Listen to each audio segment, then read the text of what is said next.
Hey everyone, BroQ here, and today I'm going to show you how to properly set up the hunt game mode for Insurgency. To start, you need a spawn zone for your attacking team. So go to your block tool, place your block, right click, create object. Now you need the correct texture, so go over here to browse, type in spawn, and use this yellow block right here. Double click, click apply. Now you need to assign it to an entity, so do Control T, go to your class, type in spawn. ins_spawn zone. Click apply. Now, double click your spawn zone.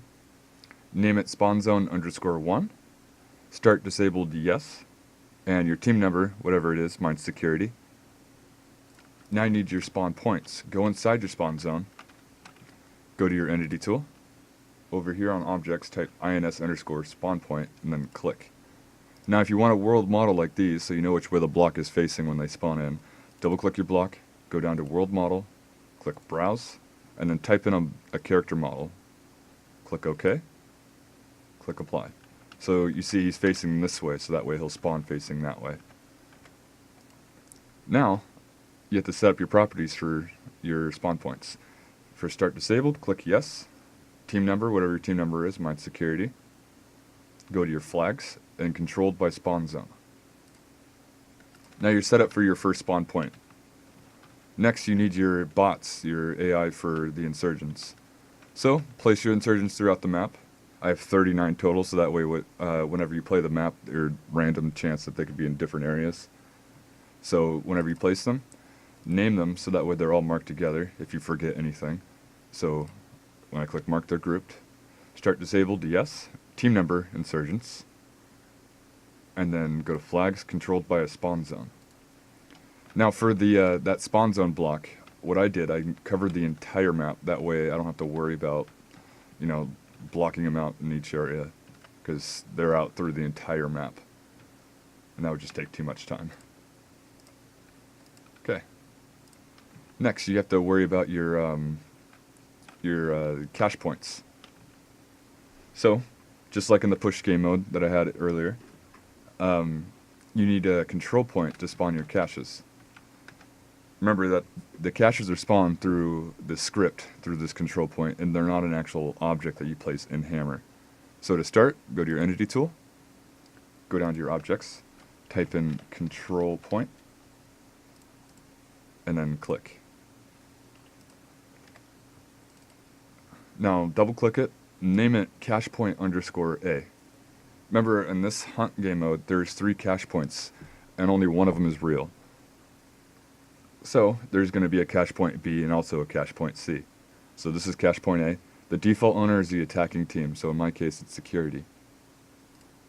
Now to properly align this to the ground, what I do, I go over to my entity, I go to objects, and I type in weapon, and it's weapon cache here.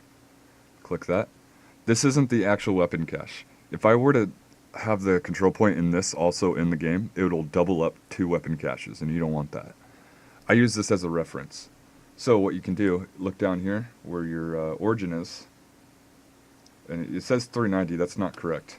Because if I go to it, watch the origin right here, it says 390. If I move it, it's actually at 375. So that's the numbers you want to use. So what you do, you open your script, and you're going to go to your entities here, weapon cache A.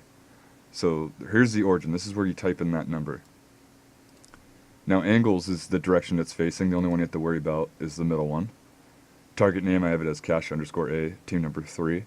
Control point has to be the same exact control point as what you named it. So in my case it was cache point _A. Scroll down. Point control point is that diamond that floats above the weapon cache so people can find it in game. So for the origin, have the same exact coordinates as the weapon cache, except for add like 30 to 40 on top of the last number. Angles doesn't matter for the control point, and target name cache point _A. So you can do the same thing for every single cache. Now for spawn zones, I name my spawn zone _1 for each team. And the disabled spawn set to 1, which means yes. Because in this hunt game mode, when you die, you're pretty much done. Like, You have 1 life. Now, for the rest of these, the attacking team I set to security. That's important. My map is a night map, so my night lighting is set to yes. Same thing with up here, the theater conditions. You need this for night vision to be enabled in the game, so my night map is also set to 1. Your control points have to be the same exact names, so cache point A, B, and C. And that's pretty much it. You just have to duplicate these and make sure the names are correct for the control points. If you have any questions or comments, leave it here, and I'll leave this text file in the description box so you can use it. Have a good one.